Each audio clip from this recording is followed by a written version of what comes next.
Besok-besok pas waktu salat dicari sama jemaah. Oh, Bapak di mana Bapak? Oh, tidak ada. Pas habis salam, selesai salat, lihat ke belakang, Bapak ada di belakang. Oh, Bapak kenapa ke belakang? Oh, tidak enak. Perasaannya tidak enak. Selama ini saya jaga lillahi ta'ala, malah orang-orang puji saya. Akhirnya saya mundur ke belakang. Itu riya. Itu riya. Karena dia menamalkan awalnya karena siapa? Dia saf pertama lillahi ta'ala. Dia tidak harap dipuji. Walaupun dipuji, dia tidak peduli. Walaupun dipuji, dia tidak. Tetap komitmen, tetap istiqomah, menamalkan, hanya menjaga hati dan menjaga perasaannya supaya tetap lillahi ta'ala. Makanya ulama berkata jaga ikhlas di awal amal, di pertengahan amal dan di akhir amal.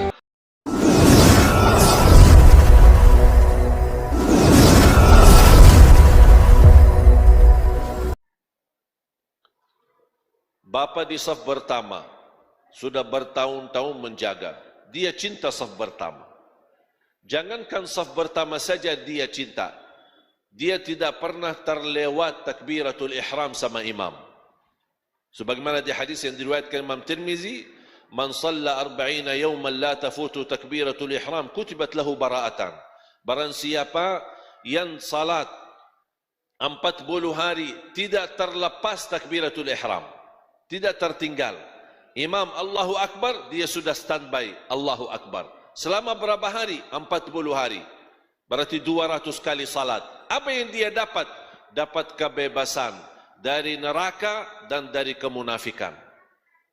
Dan hal ini orang munafik tidak bisa.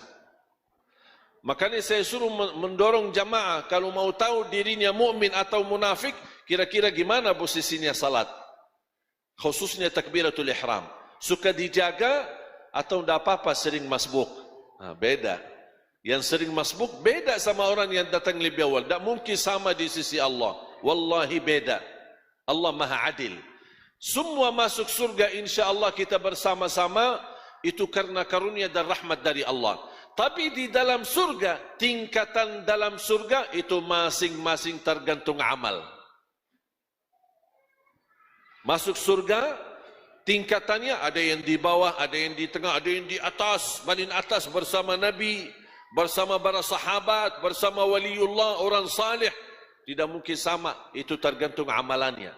Sejauh mana yang tahajud, sunnah qabliyah ba'diyah, salat duha, puasa Senin Kamis, menjaga bacaan Al-Quran, tidak mungkin sama orang yang malas. Walaupun sama-sama masuk surga, kalau Allah berikan karunia dua-duanya masuk surga, tapi ada yang masuk surga tapi mampir dulu. Mau enggak mampir dulu? Hah? Mampir kemana?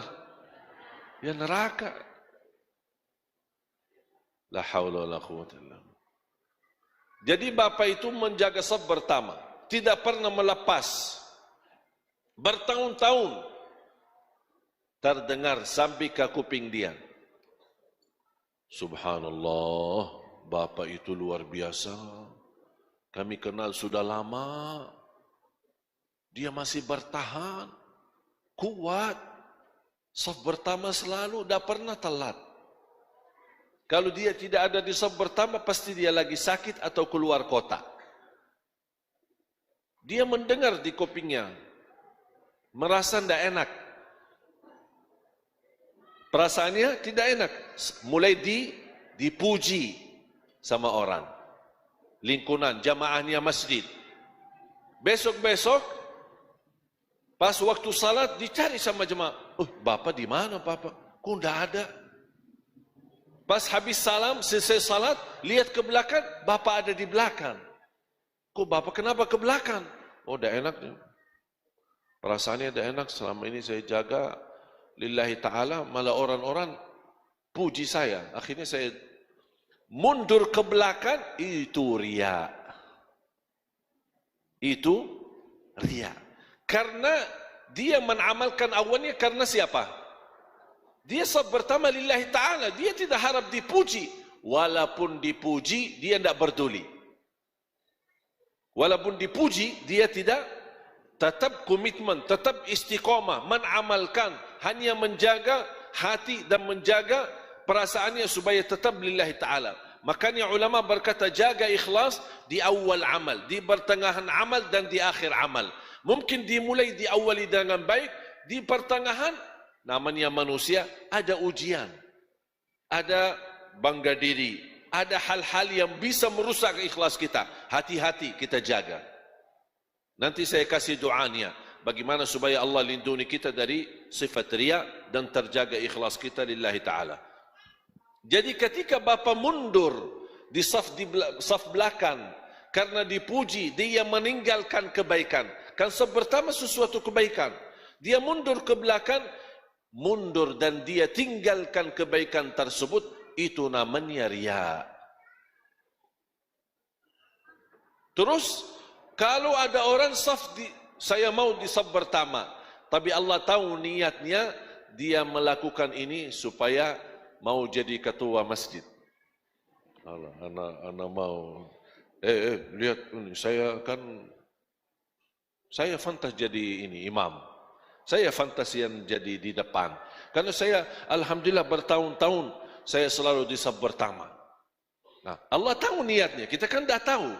Kita tidak boleh hukum orang niatnya. Tapi saya hanya menjelaskan hukum. Karena dia dari awal niatnya beda, berarti dia melakukan karena manusia ingin dapat dudukan, ingin dapat dipuji. Berarti selama dia mengamalkan bukan riya lagi, tapi dia berbuatan syirik. Karena ibadah semestinya karena Allah, tapi dia jadikan ibadah karena manusia. Terus ikhlas apa? Selamat dari dua-duanya. Amalkan lillahi ta'ala dan dijaga istiqamah. Itu aja.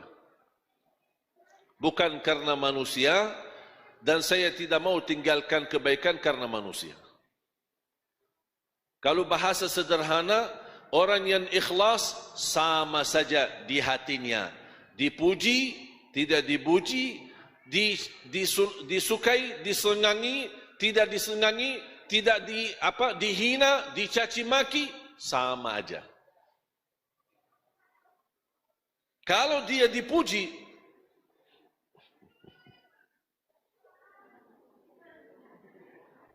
senang dia, hatinya senang, merasa bangga, itu berarti hati-hati. Kalau pas dihina, dicaci maki, tersinggung, keras, sakit hatinya, oh hati-hati. Berarti dia sensitif, jauh dari ikhlas. Kalau orang yang ikhlas, tidak peduli. Tidak peduli. Yang hanya dia pedulikan adalah Allah senang. Kalau Allah senang, aku tidak peduli. Makanya ketika ada orang bertanya kemarin, aku suka berbuat kebaikan. Tapi kenapa teman-teman saya menilai perbuatan saya salah? Saya menjawab, kenapa kamu pusing? Sekarang kamu berkata, saya lakukan kebaikan lillahi ta'ala. Dinilai sama orang lain, nilai yang buruk. Atau buruk sangka. Urusan kamu apa? Kenapa kamu pusing fikirin dia? Kalau dia berburuk sangka, tidak usah peduli. Yang penting kamu tahu diri, saya menamalkan ini karena Allah. Orang lingkungan saya senang, lingkungan saya tidak senang, lingkungan itu mendekat, lingkungan itu menjauh, saya tidak peduli. Biarpun hidup sendiri, tapi amalan saya tahu, ikhlas lillahi ta'ala, tidak usah pedulikan manusia. Faham tak? Jamaah sekalian, hubungan kita sama manusia hanya saling mengisi, saling membagi kebaikan. Tapi kalau urusan kita sama Allah, jangan lipatkan manusia. Kalau ada sesuatu kita sama Allah, jangan mencari ridha manusia.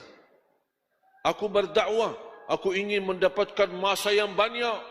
Aku ingin mendapatkan orang memuji cara dakwah saya. Ada orang ini. Hati-hati. Berarti sudah tergeser dari kebenaran. Jangankan dia jatuh riya, bisa dia jatuh ke dalam syirik. Na'udzubillah min zalik. Ada satu doa di hadis yang sahih yang dibacakan oleh Nabi Muhammad sallallahu alaihi wasallam.